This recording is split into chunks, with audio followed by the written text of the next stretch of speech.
Principal Matters Podcast, episode 296.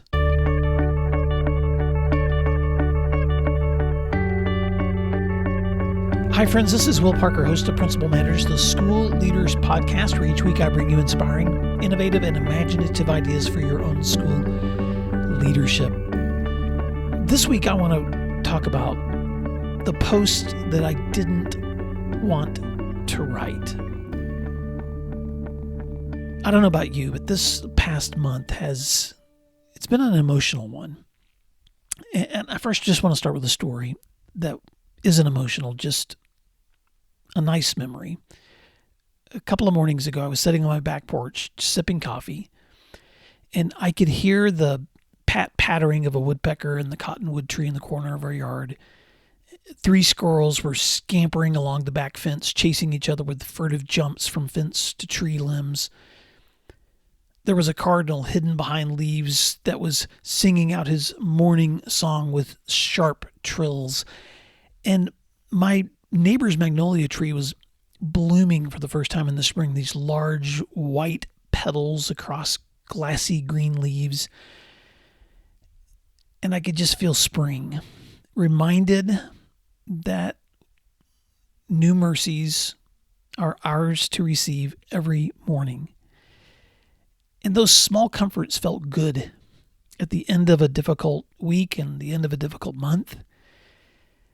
I know a lot of you have had a difficult last few weeks, especially those of you that are wrapping up schools. But this past week, I attended 2 funerals in the area where I live in Tulsa, Oklahoma, both for friends who had lost family members separately, both who were very young. And as I watched community members gathering together to comfort and to remember the precious lives of friends lost, I was once again reminded of my own humanity, the short time that each of us has. At one of the funerals, a family member reminded the attendees to take the word later out of their vocabulary. It was a good reminder. Who is that person you've been meaning to call? What is that place you've always wanted to visit? What is a goal that you've delayed pursuing?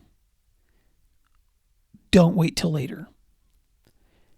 And of course, just like you, this past week, we've all been hearing the news from Uvalde, Texas. One of my dear friends, Dr. Jeff Springer, who's been a guest on this podcast several times, talked to me over the weekend, and Jeff had the privilege of providing professional development to teachers and admins in Uvalde this past school year. And like so many others close to that situation, his grief carried with it a lot of other memories of good people. Just a few days ago, one of my former students called. It was actually on the day of the shootings, May 24th. I've known this student since 1993, my very first year of teaching, and she keeps in touch. If she's listening, thank you, because she does also listen to my podcast, and she wanted to know if I had ever talked about school shootings on this show. And I told her no. I've talked a lot about how to manage grief, about some of the things that I've experienced personally in school leadership, but I've never been that leader. The next morning, my oldest daughter, who's a recent college graduate, called me while I was at work, and she was in tears. And she just kept saying over and over again, "Dad, they were just babies." And later in that week, I was on a Zoom call with education leaders from across the country, working with our National Principals Association, and one of the veteran leaders explained how he had sat in his living room the night before and wept as he saw the faces of those children from Robb Elementary School. And I'm guessing that many of you listening to me talk right now have been feeling grief. Maybe you've wept yourself over these last week's tragedies, but my guess is for those of you who are in school leadership, you have wept over many difficult moments in your years of serving schools. On Friday, the National Association of Secondary Principals shared a post from the Principal Recovery Network, and I'll link to it here in the show notes. But this group was formed in 2019 for principals who have survived school shootings. 22 principals representing 15 states formed this group. And they wrote an open letter to Congress that was published in the Washington Post over the weekend. And I'm going to read it. It's very short, but it just simply read as follows, quote, "We are members of a club that no one wants to join, yet our membership keeps growing. We are the Principal Recovery Network, a group of school leaders who have lived through shootings at each of our schools. We constantly relive one of the worst days of our lives because we have taken it upon ourselves to reach out to principals who have experienced a shooting at their schools and help them navigate a path we all, unfortunately, have been down. The tragedy at Robb Elementary in Uvalde, Texas, was the 27th school shooting this year, and one of hundreds since the massacre at Columbine High School 23 years ago. These horrific acts have compelled us to speak out. They compel us to act." I continue their letter here. "To every elected leader at every level of government, you have a duty to do everything it takes to prevent our kids and educators from being murdered in school. Time and time again, we have come to you to prevent future shootings. If you don't act now, this will happen again. We beg you, do something. Do anything. This is a bipartisan issue. Protect our students, protect our educators, protect our schools. Violence extends well beyond our campuses. We ask you to act and do the right thing. Protect our communities." End quote. And out of respect for each of their experiences, I want to read the names of these principals in this network. Michael Bennett, the former assistant principal of Columbia High School, East Greenbush, New York. Elizabeth Brown, principal, Forest High School, Ocala, Florida. Frank DeAngelis, former principal at Columbine High School in Littleton, Colorado. Lauren Ford, former principal at Proctor R. Hug High School in Reno, Nevada. Andy Fetchick, the former principal of Chardon High School in Chardon, Ohio. Denise Fredericks, the principal of Townville Elementary School, Townville, South Carolina. Kathleen Gambos, principal of Sandy Hook Elementary School in Newtown, Connecticut. Patricia Greer, former principal of Marshall County High School in Benton, Kentucky.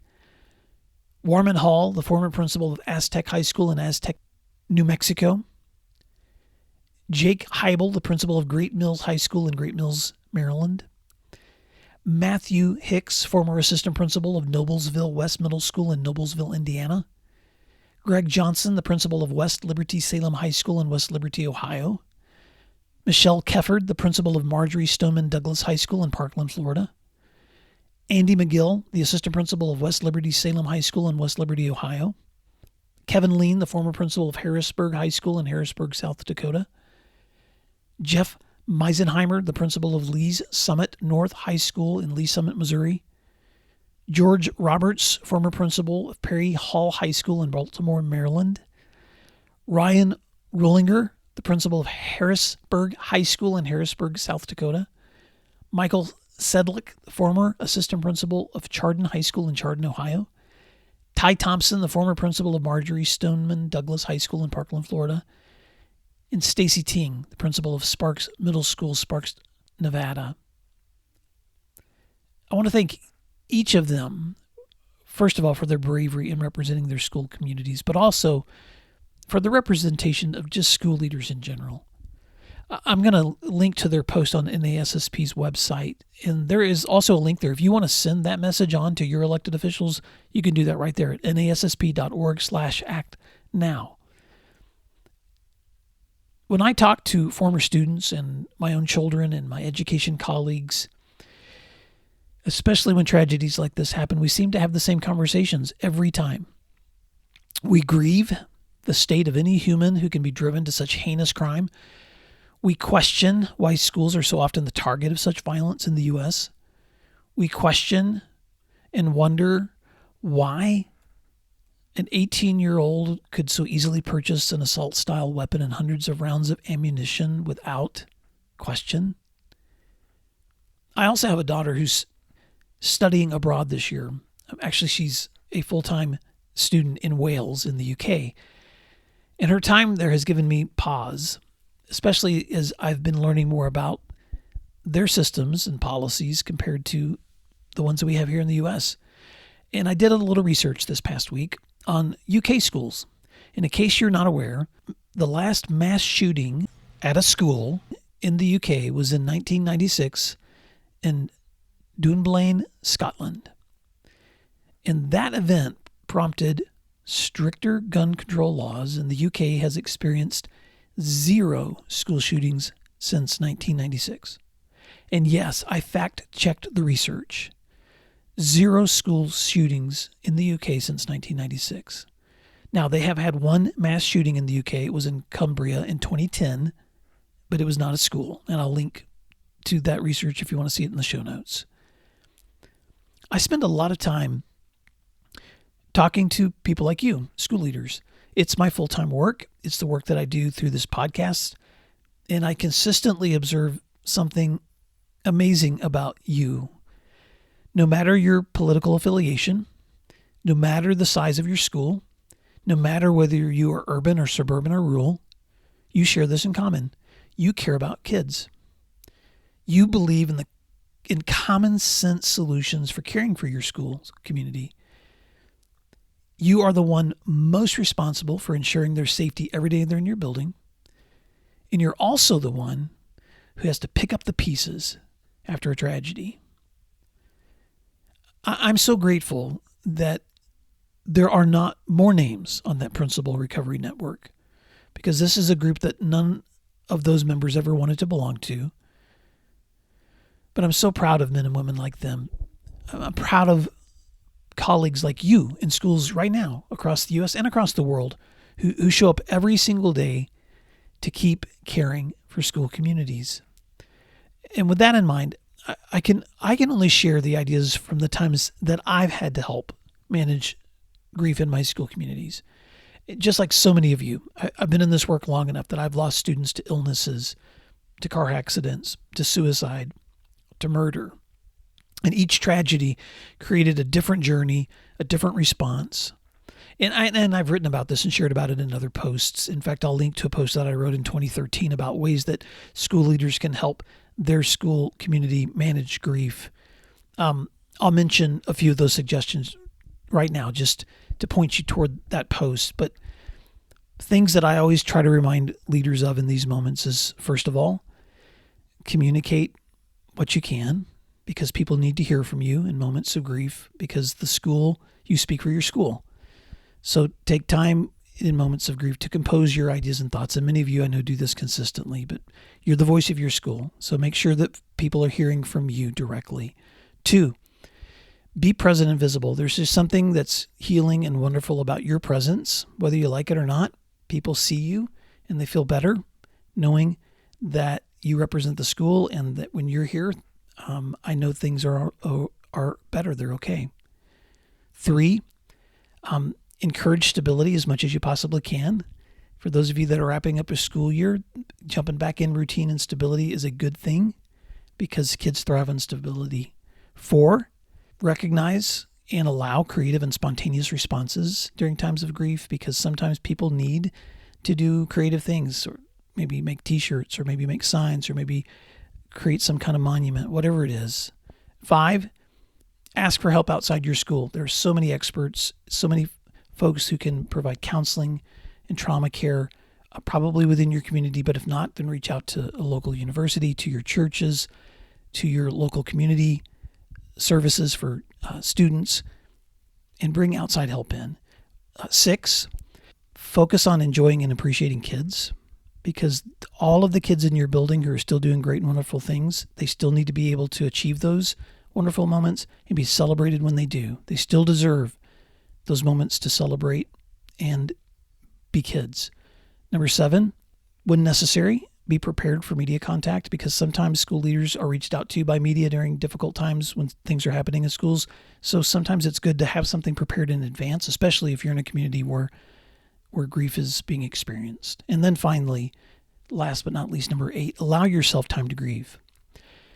It's hard when you're collectively wrapping your arms around other people to grieve yourself, but you're going to need some time at some point to just be alone and to sit with your own grief, or to be with someone you love and trust and let them sit with you in it.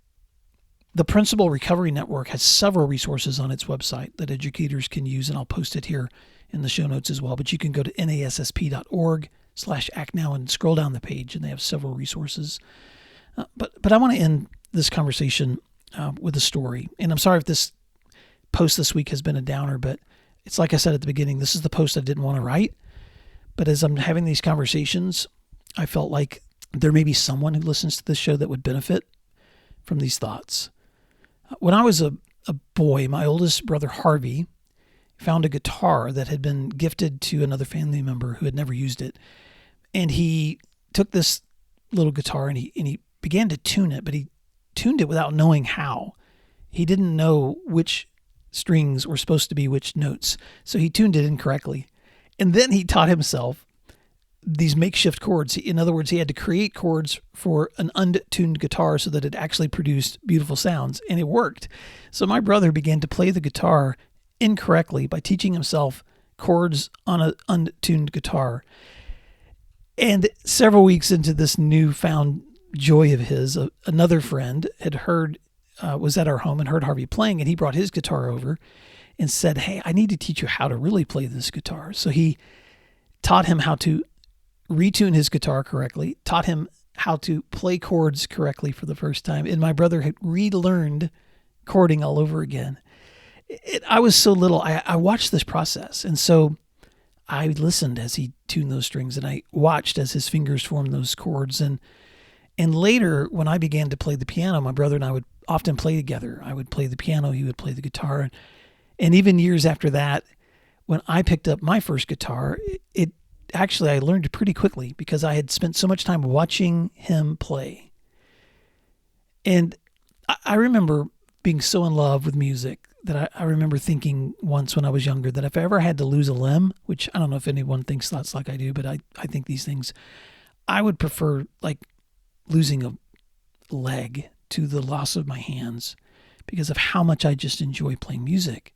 And I hope none of that ever happens. But in 2009, my brother Harvey died of a heart attack. He was only 46 years old. It was sudden. It was unexpected. It was as tragic as you can imagine.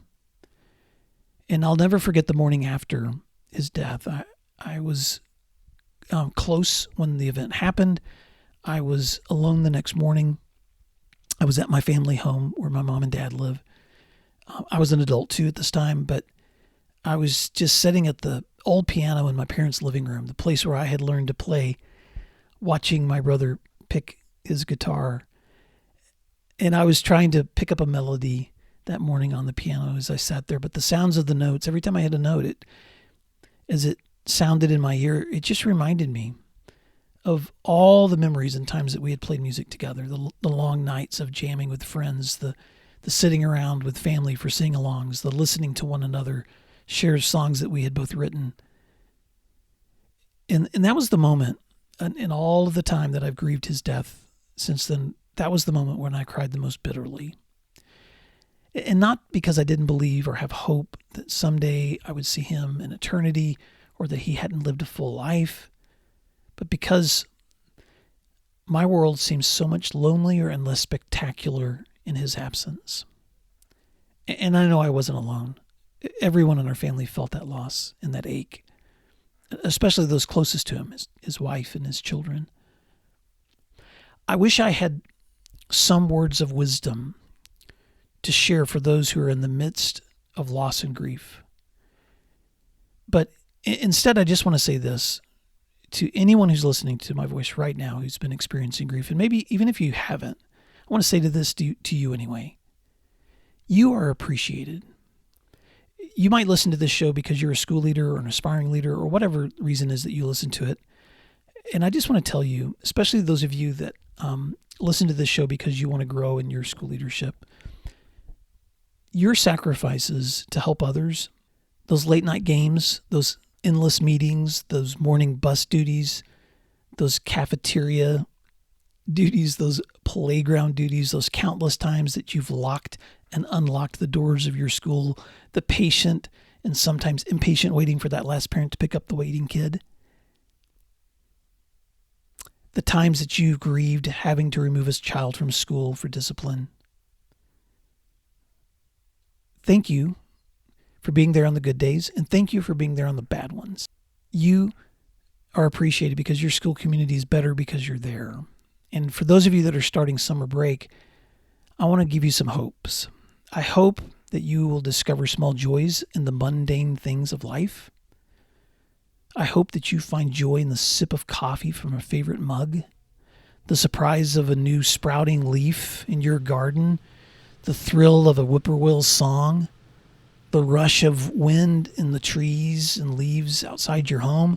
Whatever kind of day that you're waking up to, I hope that you find new mercies every day. Now, if you've made it to the end of this week's post, I just want to give an ask. A lot of times I will share thoughts and ideas, but could I ask for feedback from you? We are 4 shows away from the 300th episode of Principal Matters, and I had a friend reach out the other day, actually Dr. Jeff Springer, who said, Will, I have already been writing down a list of my favorite shows, and I want to be able to host with you a 300th episode and talk about the things that I've learned from Principal Matters. And I felt so much gratitude to Jeff for that idea. So in the meantime, I want to ask you, maybe you have a favorite show, or maybe you have a favorite memory, or maybe you have something you've learned from this show. I would love to hear from you if that's the case, whether you're a long-time listener or a short-time listener. And there's a couple of ways you can do this. First of all, you could just email me some ideas at my email address at williamdparker.com. But the way I would really love to hear from folks is if you just would take out your phone, search for voice memo. If you don't know where yours is, you can put it in the search bar and it'll pop up on your phone.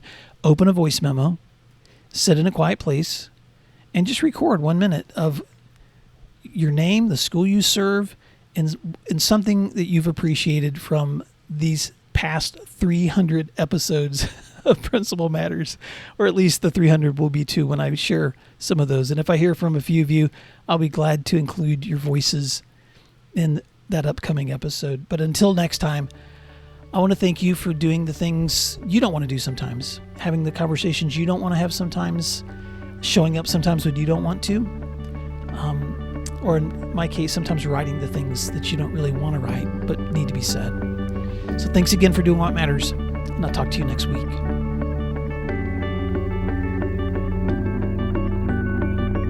You can find free resources like this one at my website at williamdparker.com.